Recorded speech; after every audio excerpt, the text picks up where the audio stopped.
It's your boy Haxfui, here to talk about one of our favorite villains in all of anime.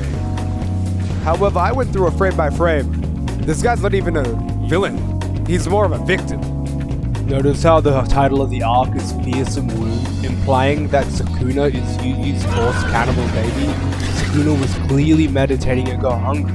People might mistake this as Sakuna attacking Gojo, but we can clearly see that wasn't Kasuna. That was a fart cloud. The next time we see Kasuna, he looks like a victim. Clearly he hasn't eaten in thousands of years yet. Megumi and Gojo want to pick at him like the merciless little monsters they are, even forcing him to defend himself.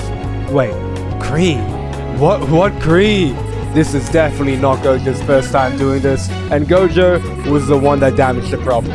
Sakuna was just defending himself. Any property he damaged was already damaged in the first place. Kasuna versus the Finger Bearer. Yet another great example of cannibalism. It's almost like this whole entire society love cannibalism.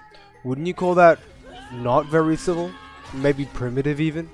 But, bro, even the cursed fodder is eating on Kasuna's stick. Just look at this menace. He's gotta be evil, right?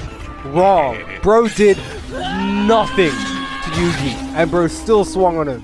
Broken his blade is proof. It ain't even his fault. It's just self-defense, you know? It was just good self-defense. But out of all of this happening, Yuji literally threatened Sakuna saying he's gonna murk him. How is this guy considered a protagonist? All this douche does is antagonize. He's even flirting with Mr. Flores over here. What type of things are you into if that makes you smile like that? Imagine being tormented by someone so much that when you finally get a bit of freedom, just so Megumi can add you to his in-game self-down no revive pack. You think Sakuna would willingly strip down and rip his heart out for him? He even ate his finger so that freak Megumi wouldn't get another bite. And that makes sense, and that's why Megumi was mad. Too bad Sakuna is a pacifist and would never strike Megumi with a closed fist. Look, kick. 2 closed fists. Slap. Wait, is Megumi non-binary? Okay, so I have no way to justify this, but technically Jogo raised the first fist and was already on a massacre. So doesn't that make Sakuna a hero? I mean, look at Kasuna's crimes. Then how about you look at Jogo's?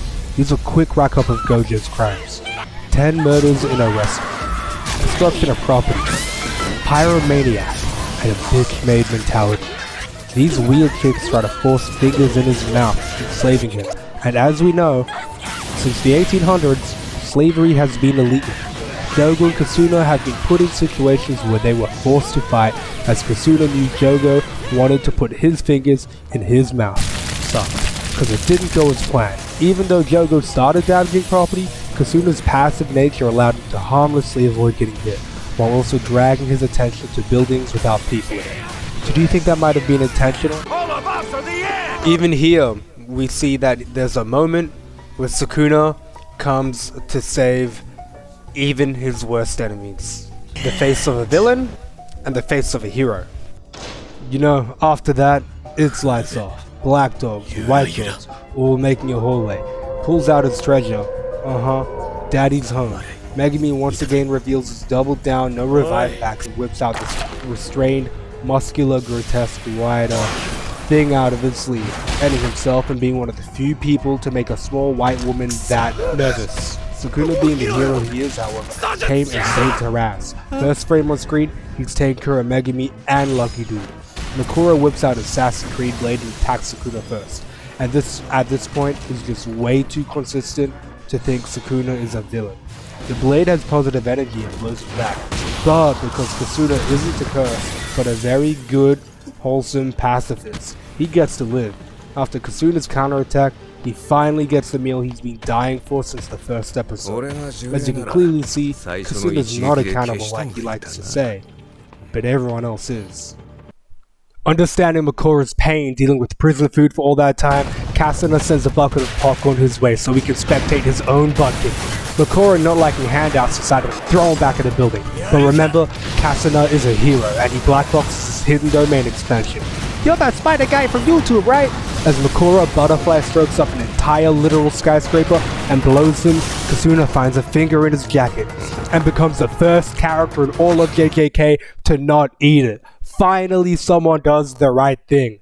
Makura being offended unlocks one of the hidden criteria for a secret curse technique, foot fetish, and goes to town on them dogs. Even Sakuna wants to grab a feel too. Discord in the description. I also stream on Twitch. You can know more about me there.